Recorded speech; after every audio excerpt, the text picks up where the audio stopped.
Yo, yo, yo, what is up, everyone? We back at it. We told you always coming with season two. We come with heavy facts. So here we go, you know what I'm saying? Jumping into week three. You know who it is. It's your boy Cedric. We got Shawnee over there, Shady Sports Fantasy Reports. The only place you get in fantasy information like this. It's coming from proven winners, y'all. So I mean, I'm telling you, this is the information you want to get. So you know what I'm saying? You know how we do. We don't lollygag or you know what I'm saying, dilly around. I don't know what to say, but I'm saying, we can get into it. We're here to let y'all know what the deal is for week three. Yeah. Thursday night, we're going to jump on the Thursday night game, give you guys the rundown on, San Fran and, the Littles. I mean, the Giants. And, we got some other information for you guys, too. But without, lollygagging around, as said, we just jump right into it, man.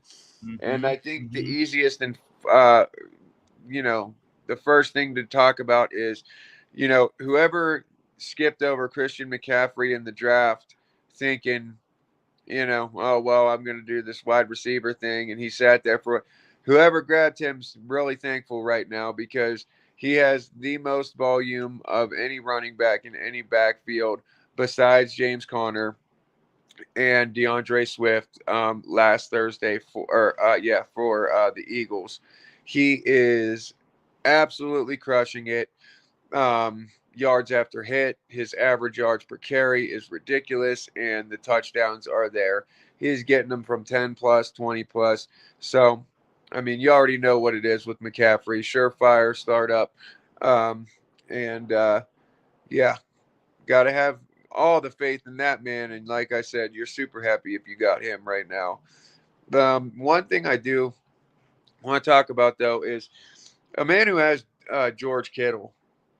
I don't know how many of you guys out there have put Kittle on the bench after 2 weeks of less, not even mediocre production, man. We're talking single digits, hard to deal with, but I'm a guy who has confidently started him those last 2 weeks in a row. Only, going based on the fact that the man has a ceiling and is a playmaker. And, when he has those games, it's like multiple touchdowns. It's really hard, though, to have a roster spot where, people are coming away with 10 plus, 20 plus, and that, you know, you're only getting five. But I still think that if you have Kittle, you start him.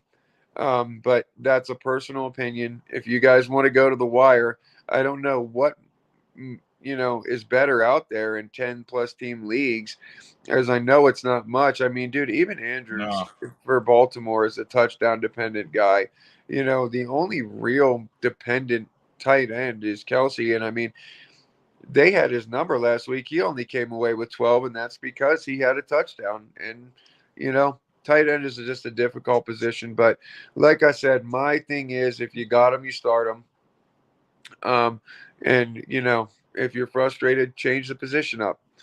Jim, do you have any wide receiver from San Francisco that you're starting, or anybody that you might not want to start this week? Well, I mean, the only one I could, there's Ayuk.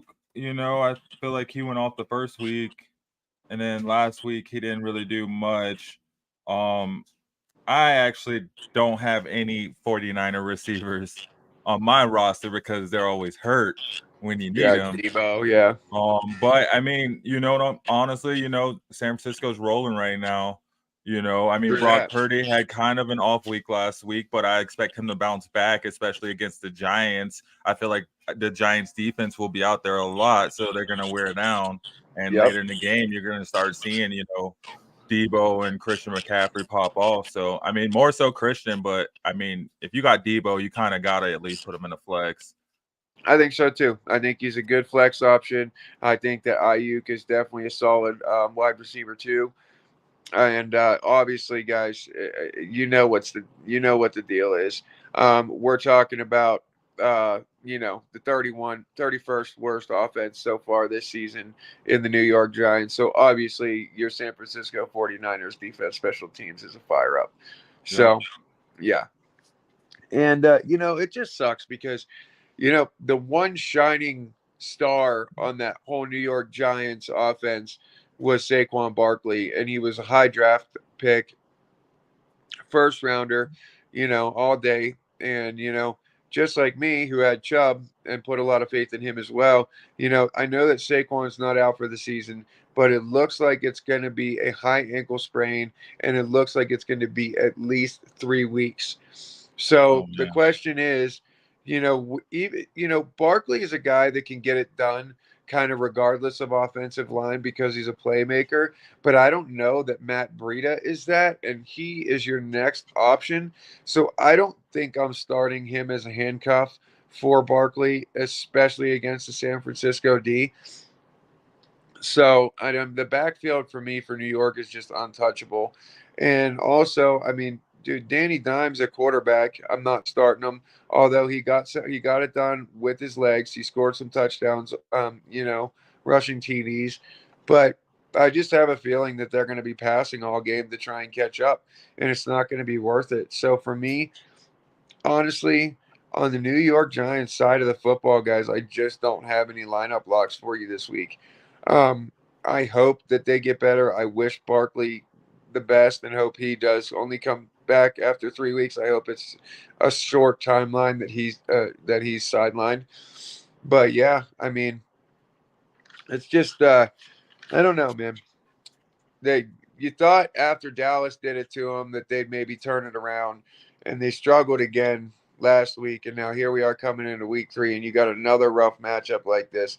It's just, dude, devastating to the Giants' morale to have a schedule like this. But hopefully, they have a good enough game to get some confidence back, and they can maybe see who they can spread the ball around to and find some hidden talent somewhere. Um, but other than that, guys, that game for me is very fantasy relevant only on one side of the football. But it's Yeah. Thursday night too. I feel like Thursday night games just suck for fantasy Well, football. and that is something that was a kind of a trend last season, and that's why they really went in and did some analysis this past season. And dude, a lot of Thursday and Monday night games this season are off the chain for fantasy relevance. So they did a lot better job this season, and there is a lot more to look forward to. But last season, like you said, it did suck. It was horrible. And the games, even some of the games that were relevant, ended up just being shit games. So I don't know. Jim, do you have anything to add about this coming matchup on Thursday night between the 49ers and the Giants? Well, I mean, kind of, but not really. I was just gonna say on that whole Saquon Barkley thing. I mean, obviously, if you got Saquon on your team, he's probably one of your top drafted running backs, and that goes along with like the whole Nick Chubb thing too. If you're looking at these guys, what are you picking up, man? Like, Well, I know that this is hard, but on the waivers that I've seen in, I think, roughly 10% of ESPN leagues, you could get, no, I think it's actually 5 or 7% at this point of ESPN leagues that you could get Kyron Williams. But for the most part, he's gone. Don't even think about it. And for the most part, in any 10 or 12 plus league teams, even Jerome Ford is gone. And now with the show out that Moss had for Indy, he was a heavy waiver pickup.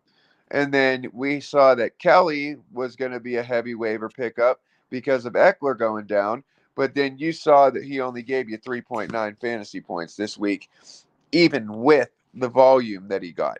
So now I'm looking at, um, Moss, Ford, Williams, and then um, Tony Jones Jr. for New Orleans is looking like, after Jamal Williams went out for the New Orleans Saints in that game on Monday night, Tony Jones Jr. had 2 touchdowns, 23.10 fantasy points. And he is available in an abundance of leagues, an abundance.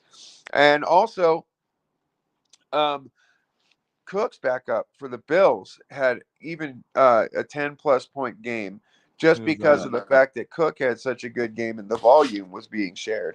So there are some guys out there. It's kind of a gut feeling. If if you got it, go with it. But those are the names that I can put out there and give to you. Only if they are available in in these leagues, guys. Depending on how deep your leagues are, it is very, very slim. And this is the one thing, man, about this class of running backs. So either you have the guys who you drafted at number one, who are at this age and at this veteran level for running backs where they're becoming obsolete. And then you have this mediocre gap of these guys in between. And then you have these rookies and last minute pickups at the bottom. Now, the rookies are starting to catch up, like your guys like Rashad White and stuff like that. But these guys, I mean, you used to almost have a handcuff for everybody that you had starting, but it's not the case anymore. And it's so hard to navigate, Hmm. because not everybody's backup is a guaranteed start. And it sucks to have it like that. But there are some guys out there you can put your faith in. I myself am going after Tony Jones Jr. in a couple leagues because of what I saw him put up after Williams went out. Williams himself also has a high ankle sprain, and we are not going to see Alvin Kamara come back to the Saints until week 5. I believe it's either week 4 or week 5. So we at least have 1, maybe 2 weeks where Tony Jones Jr. is going to be a factor in that offense, getting volume, getting the goal line touches. And Moss, if he's there for the Colts, he's the guy you want to grab, 20 plus fantasy points. Kyron Williams, obviously, over 22 plus fantasy points back to back weeks. Cam Akers, a healthy scratch by Sean McVay. And also Jerome Ford. Nick Chubb out for the season. So Ford is going to be that guy now, no matter what.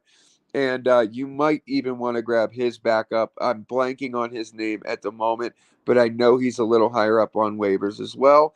But Well, those guys all might be able to use to help you out if you had Barkley. going back to that Cam Akers, I don't know.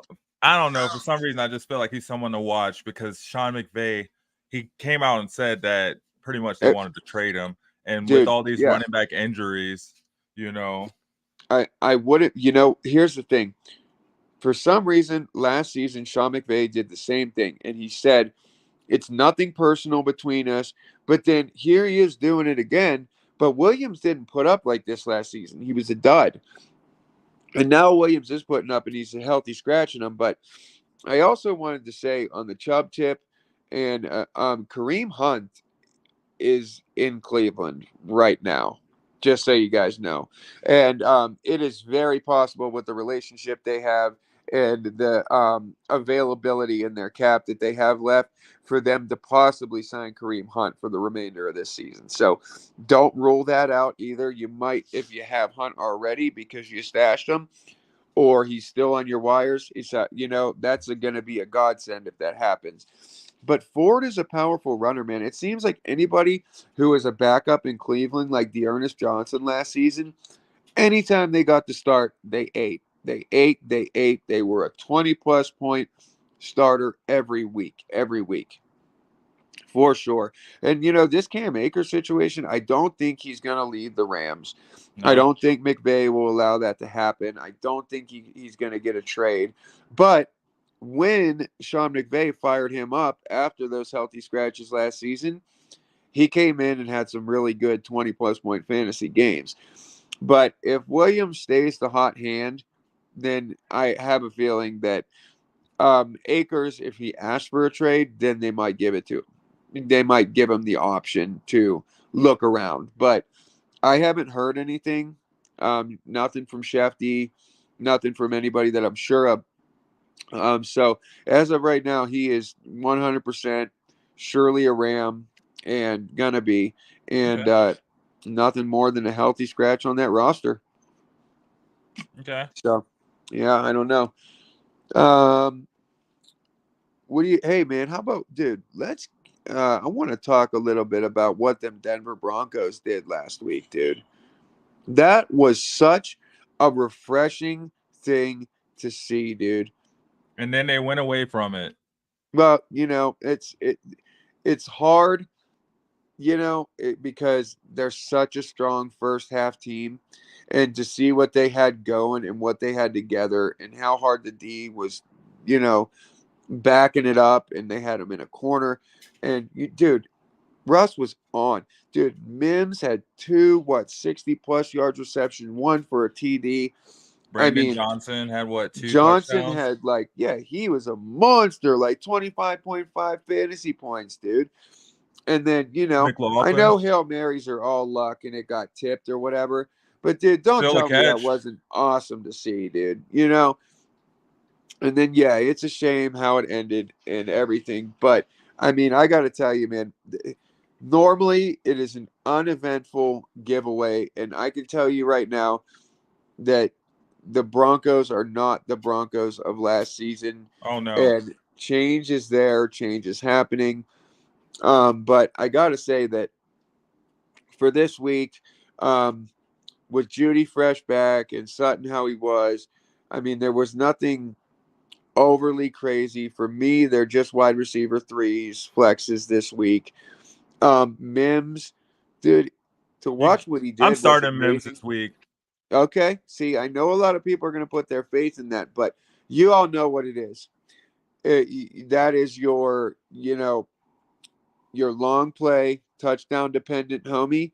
And that's what it is. You know what? That's what Garrett Wilson is for me now. Yeah. If it weren't for Garrett Wilson getting 2 for 98 and a touchdown, that game would have meant nothing. But I start Wilson every week because he is that threat. If Mims is going to be that guy for the Broncos, so be it. Let me ask you this though. Let me ask you this. Are you starting Russ over Cool Joe? Starting Russ over who?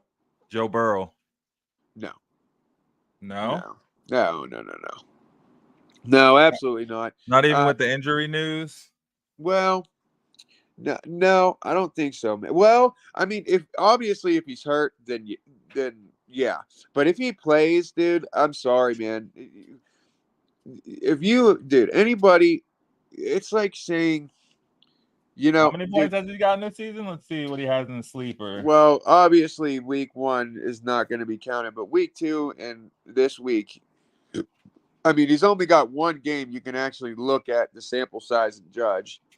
Let's see. 222 passing yards, 1 interception, 2 touchdowns. And that's in week 2? Yeah. Now Yeah. let's see what Russ did.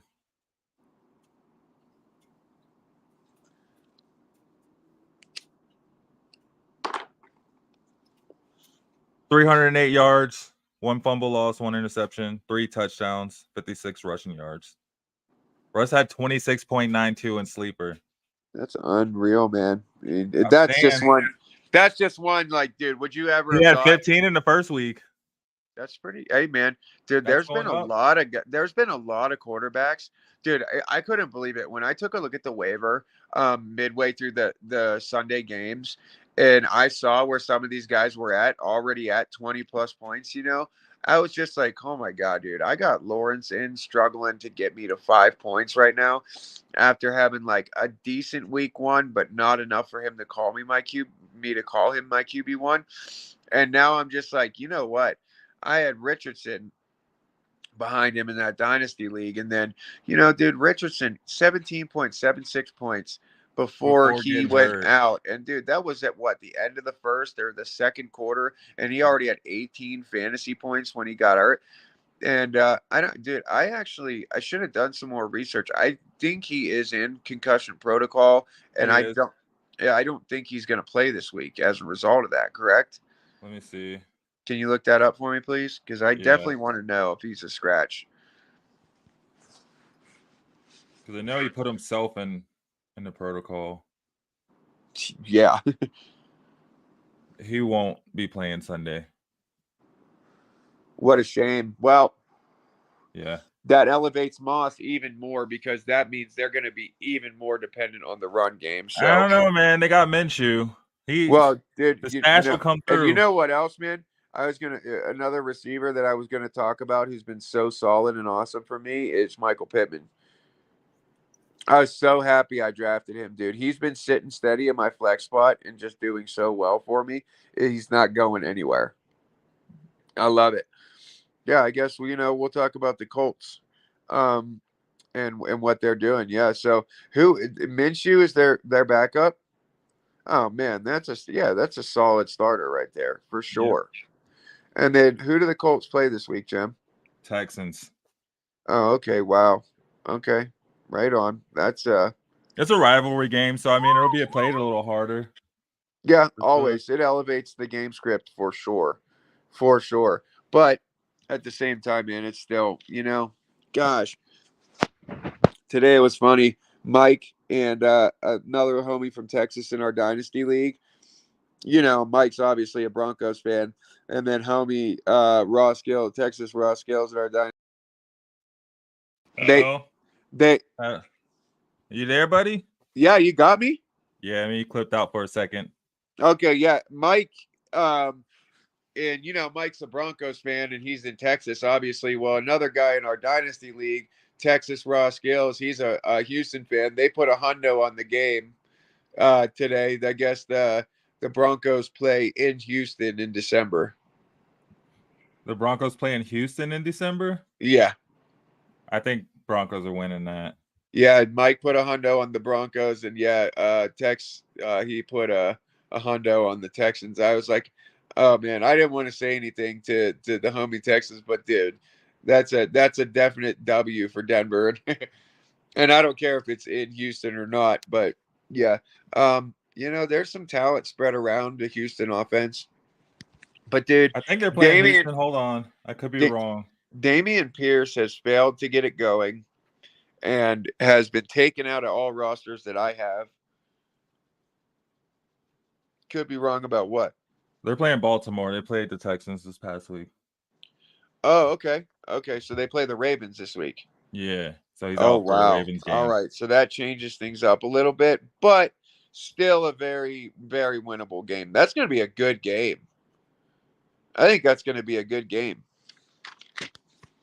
The Colts are definitely putting up, and, I don't know, just something about, dude, everybody in that AFC North is just like, it's slobber knocker shit, dude, when they get out on that field. And with Andrews back, I know he's touchdown dependent, and it took that touchdown to make him fantasy relevant this past week. But that just goes to show you, with him back in the mix, that's one more touchdown that you can add to Lamar's, whole deal. Yeah, let's see what he did. Yeah, because I put him back in the lineup. Let's see how he did.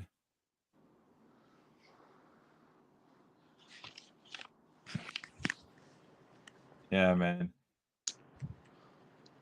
What did Andrews But show? that's the thing, though. Like, you only have like 2 tight ends that are doing something this year, Oh my and god! then And the it's a rest of them you're praying. yeah. I mean, that is the realest real talk, man. And I that had is just like Andrews. I had him in my work league. Let me see. He got me 13 points. He had 5 receptions for 45 yards and a tutty. okay, yeah. So I See, mean, if you could get that from him every week, that is 10. That's tight end one shit this season. You know what I mean? I yeah, I mean, dude, mean, even Kelsey this past week only had 12.5. So yeah. that might have made Andrews the tight end one this past week. And I feel like I mean, and that's why the majority of the top picks are wide receivers and running backs, because the wide Of receivers and the course. running backs are getting you up there closer to 20, and Of any course. league, you know what I mean? Yep. Like, it doesn't Dude, and matter the that's the scoring thing. format. Yeah, for sure. Dude, if you go through, when you're on your team page and you go through the matchups and you look at everyone's projections, go through and look at the team that has Kelsey, because they are always projected higher than every other team, because everybody else has 15 through 20s everywhere but the tight end position that sits 9 through 11. But then he's up there at 18, and that puts that only team with Kelsey on there projected around 128, 130. It's so crazy to see, because nobody else in the tight end position has projections like that weekly. Mm-hmm. It's ridiculous. But there are tight ends that have that week. And I want to tell you right now, a tight end that's on my radar that I have rostered that is getting volume is Musgrave, the rookie for Green Bay. Love has been throwing him the ball, and I know that I think he had a solid 10 points this week. But, dude, the way he's being targeted all over the field and the way that he's a red zone and an end zone threat, I think that you need to roster Musgrave if he's available. And I think you're going to see over the next few weeks that he's actually a starter. So just a guy to look at on waivers to keep an eye on for the next couple weeks. Green Bay, Luke Musgrave. Wanted to put Okay. him out there. Love loves him. I was gonna say I'm trying to see if he's available in any of these leagues I'm in. I think I he's got already it. snatched I up in grabbed him in everyone. our ESPN league. I got him on my bench in ESPN. I Okay. snagged him up. Yeah, I don't see him in any of my leagues. Everybody's on that already, man. That's the thing because with tight ends, there's so few Yeah, great and tight not only ends. that, um, if you have a rookie draft or if you're a dynasty or anything like that, most people took him in the rookie end of the draft. So he was gone long before the season started. So it all depends. I'm sure he's available in some percentage of some leagues.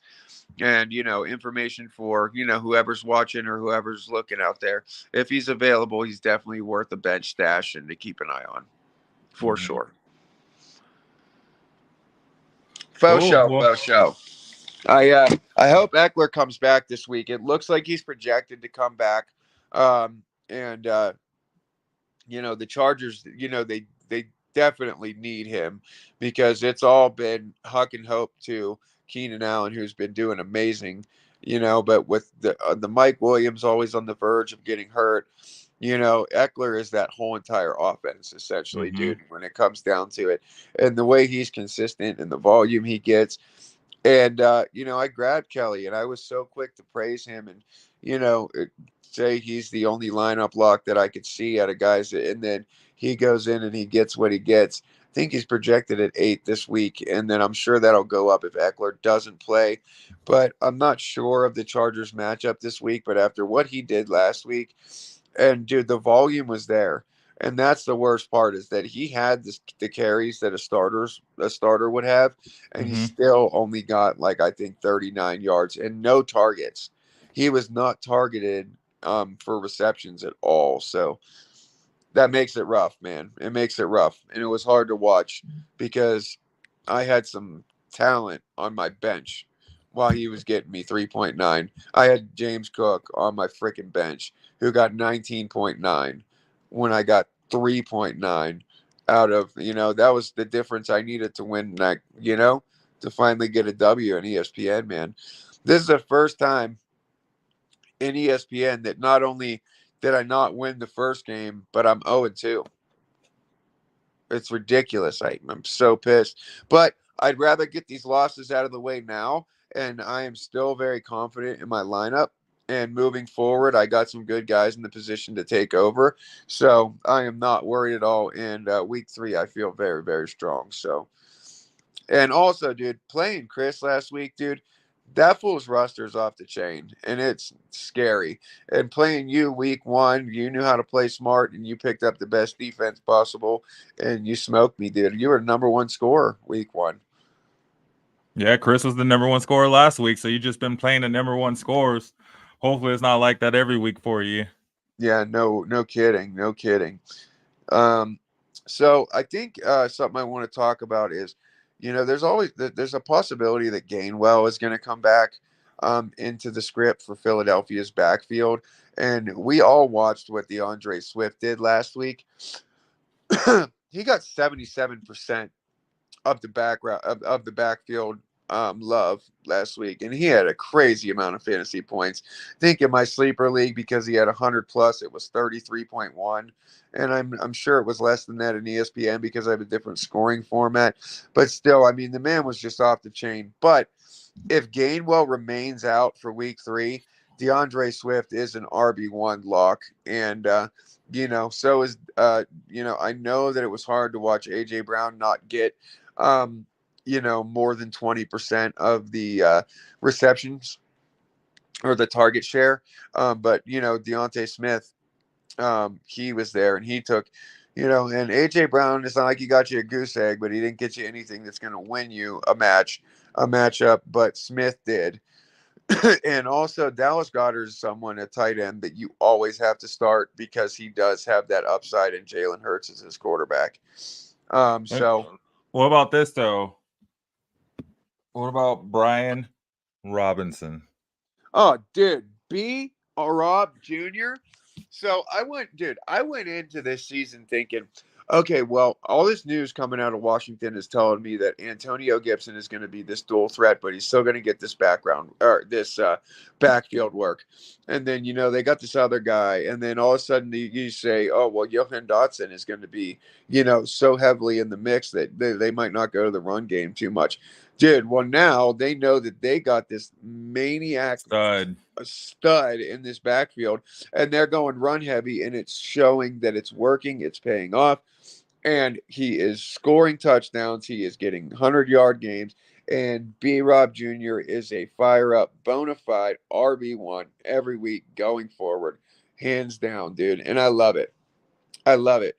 I did Gibson, gone. I threw him back to waivers, and I even threw Dotson back because there's just better people for me on the wire between Atwell, Nakua, Nico Collins, Elijah Moore, Treylon Burks. There's so many guys out there at wide receiver, and I know we're talking running back, but I wanted to do better at wide receiver, and in order to do that, I had to throw Gibson back. And then, Dotson, I just knew that they were better. Dotson, he was someone to watch. He was someone to, look at, but they've gone so run heavy and they've spread the ball out to him and McLaurin so much. And even with Logan Thomas hurt and, all that stuff happening, with him and Jackson being ejected, Dawson just not seeing enough. I think he got 11 points in week 1 and 9 in week 2, and that's just that's barely on the flex radar. And so for me, I put him out, I think, to waivers on ESPN. I still have him in one of my sleeper leagues, and I still think he's someone to watch because he has that ability, just like Mims. He has that ability. He could be that deep threat, but he hasn't shown me in 2 weeks that he can do it. So I'm going to go with somebody that I think can, or someone that might. So that's where I'm at. But B. Rob Jr., love it. Yeah. Keep it up, homeboy. Keep it up. Whoever drafted you and got you in the second, third, maybe even fourth round, let me see when I even got later than that, maybe, are like, dude, you didn't have to waste an early round pick, and you got a bona fide RB1 on your roster. So good for you. I drafted him 150th. You see what I mean, dude? And I'm sure that just like you, I mean, he was going a lot later, but I'm sure if they were to do a redraft now, his ADP would be top 30, guaranteed. Are you starting him over Madison? Yeah, I would. I have Madison, and I have my faith in him, and he does get the volume still. But his yards per carry, his yards after catch, and his yards after hit, I mean, dude, because of my sleeper format, he scores better. Week 1, he got me 8.9, and this week he got me 6.9. But next week, I like the matchup, and I got it. So, dude, Chubb was the only other guy. So my running backs in my Dynasty League were Nick Chubb, Alexander Madison, Jamal Williams. And Jamal Williams is now hurt and put up. He did not score in goal line. He had the most touchdowns out of anybody in the league. Williams, he shat. But now, after this second week, what Rachaad White has done in that Tampa Bay backfield he has now taken the place of Chubb for me, but I am still stuck unless I get Moss or Tony Jones Jr. off the waiver. It's going to have to be White and Madison at start for me for running back. So I have to keep my faith in him. And dude, guys like that, the best part is that if there's anybody you want to put faith in, it's the guys that are getting volume. And no matter what happens, dude, they are still handing him the ball, and he still catches. He's still a guy that is a dual threat, and anybody like that is a fantasy relevant, you know, someone you want to look at. So, and no, he's not Dalvin Cook by any means. But did anybody think he was? No. And that's why you drafted him where you drafted him. He cost me a third round pick, and that's where he's playing at. He should be, by all means, be a flex at best, but he's my RB2, and I'm putting my faith in him. Nice. Yep. Yeah, for sure. For sure, for Anything sure. else What you about, want to dude? touch on? What's up? I was gonna say, what else you want to touch on? Dude, what do you think about Joe Mixon, man? Do you think that he is going to, break out of this kind of mediocre, points per week basis, or do you think he's going to show RB1 numbers here in the weeks to come? Because he has not been by any means somebody who is insanely scoring. I think at most he's been like, I don't know if you can look it up, but I think it's been like 10 and 13. That's what it's You, been. I mean, he's been right along with his projections, but I feel like, man, on the Bengals go as Joe Burrow goes. Quite yeah, honestly, like if he gets rolling, that's what it looks like. You saw Joe Burrow got rolling last week, and Joe Mixon picked up a few more points because the run he game was did. moving. Yeah, for sure. And then you But saw that Higgins picked up the majority of the wide receiver, and then that left Chase with, I think, just 8 points. mm-hmm. But yeah, dude, yeah, because I asked, because it's crazy, because last season, Reagan, my friend from Winter Park, she's in our ESPN league now. She just came to join us last season. Her freaking roster was Joe Burrow, Joe Mixon, and was it Higgins or Chase? I can't remember. She I think it was basically had Chase. the entire Cincinnati offense, and she won our championship last season.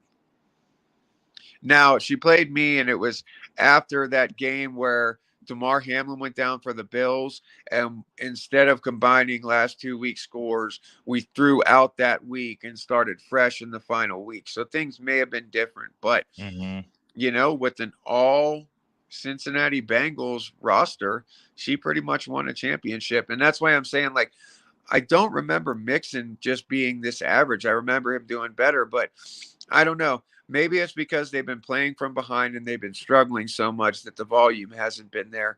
But I'd like to see more out of Mixon, and I'd like to see the owners of Joe Mixon get more out of him, since he was drafted probably in the first round, if not, early to mid second.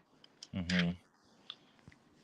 But and another thing I definitely want to talk about is all of this madness from the LA Rams, dude. Cooper Kupp goes down on IR, and then all of a sudden, out of nowhere, dude, Tutu Atwell, who has been around, we've seen game script from him, but then Kyron Williams, who over the last 2 seasons, Shefty's been singing his praise now. This is the third season, and dude, this man comes out of nowhere after having shit seasons and is solid RB1, 18 plus every week. And we got this rookie, Puka Nakua, if that's how you say his name. I pray I'm getting it right. I apologize if I'm not. But dude, this dude is coming out like Amon-Ra did when he was, dude, we're talking like 26 to 31, like Mm-hmm. game wise. And just like, we're talking over a 30% pass share coming out of this offense. And with staff, dude, this has been so awesome to see. And it seems like, to the eye test and the sample size that we're getting, is that this is the floor for these guys. So if this is the floor, imagine what the ceiling could be on a good day. So, I mean, if you guys have these guys and you draft and you were able to pick these guys up, God bless you, you lucky bastards. And please do not let anybody in your league be scrolling through and see them on your bench. You know what I mean? These are bona fide, fire these guys up. These are the guys that you think about in early season when an injury happens, or, when you start to stash people on your bench and you're like, oh, wow, this guy is doing it for me and he's going to continue to. So I just wanted to comment on that and just say how awesome it is to see these guys doing so well, and to everybody who was able to pick them up, good on you. Oh yeah. Oh yeah. All right, do I have anything else real solid?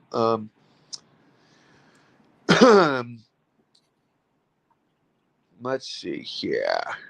Well, Kansas City has Chicago matchup this week, and for me, I just wanted to say that I touched on Fields and DJ Moore last show, and I wasn't wrong. Fields came away with 15, and DJ Moore I think ended up with 21. I said they were going to have solid games, but this week, guys, I don't. I think that it's going to be a rough game for the Bears all around, and I really think that if you have talent elsewhere, you could still, if you got Fields and it's deep league and it's hard to find somebody else there. I mean, Fields might be okay, but dude, I might stay away from the rest of what's going on there just because I think Casey has their number this week, and coming off of what I saw last week, they did okay, but not fantastic. So just wanted to touch on that and give a little bit of an opinion. And then also, dude, fantasy relevancy comes into play a lot for players. And when we get to points like this, people start thinking about trading because you have guys like Mike Evans who are just absolutely vulturing every ounce of the share. And not only is he vulturing it, but he's catching everything, scoring touchdowns, consistently scoring 30 a week. And this is where we start to talk about whether or not, if you're hurting at running back, if you just lost Chubb, if you lost, you start to consider, dude, like if you got a guy like that, maybe you put him on the trade block and see what you can have come back at you, because he's probably a guy you drafted at the flex spot. To be honest, you probably have two starting wide receivers in front of him, and there's other examples of guys that you can get to trade high.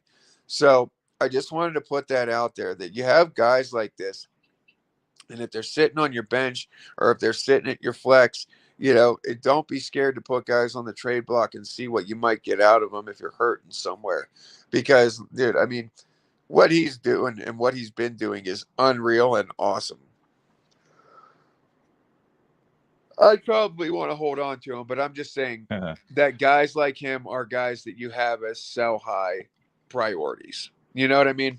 Makes sense, especially if you're hurting like at running back, or you're like stuck at tight end, can't find something, there's probably somebody out there, that's sitting, on their bench, has a player that's getting consistent points, you know what I mean, which would probably help y'all in the long run, as opposed to trying to make up those points from that flex spot. Yeah, for sure, dude. 100%. Yeah. And then, you know, um, I don't really have much else other than the fact that, you know, there's been guys at the running back position. Oh boy, here we go again. Excuse me, long day at work. Um, Guys that I still want to tell you to stick with, even though they've just been average, are guys like I just talked about, like Mixon, even guys like Ramondre. These guys that aren't killing it for you just because they're not getting 20 plus points a week, dude, those games are sure to come. And, these guys are very talented guys. So I keep on preaching this week after week just to have faith in your roster. And matchups have been hard, injuries have been killing people, and game scripts have just changed very fast. I've given you guys some waiver wire options and some ideas for trading, things of that nature. But dude, if you guys have any other questions, or you want to need some help with your lineup, or you're questioning on who to pick up, or if you thinking about trading somebody, if you're going to get someone for someone, we can give you our opinion on who's going high or who's going low. Anything you guys need help with, drop us a comment, drop us a DM, anything you guys need. And please give us a like, a subscribe, share the show. we're here for you guys, man. We take this time and we do what we do because we love fantasy, and we like to help everybody, get to the playoffs and get to that championship level because we know how that feels, dude. It's just so much fun. And this has been a crazy, weird season. Running backs not only hurt, but they're up in age, and the class is like, it's wide receiver heavy, tight ends non-existent, quarterbacks underperforming. There's a lot going on, and it's a lot to keep up with. And that's why we're here for you guys week to week to just try and help you navigate some of this madness. But we love y'all out there, man. This has been the Shady Sports Network Fantasy Football Report. This is my homie, my brother, my confidant in fantasy football, Said over here. He's well on his way to the playoffs this season. So when he says this is Shawnee, he's got all the information. This homie over here is a sleeper and a half, man. That lineup he sets every week is killer. So, he's here with me for a reason, and we appreciate y'all. But I'm going to let Sad go ahead and sign us off.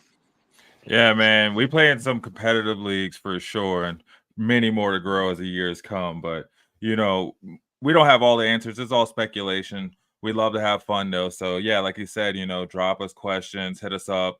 Check out ShadySportsNetwork.com. There's so much football on there, not just NFL. Any football league you can think of, I'm pretty sure we cover it. And other sports as well, wrestling, baseball, basketball. I mean, we have regions covered. So check out AFL, all of it.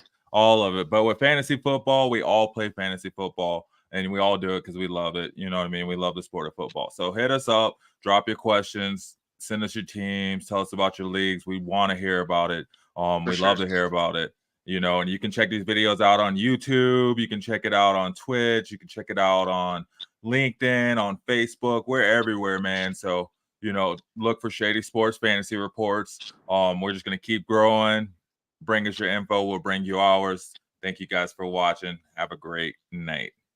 Subscribe and like.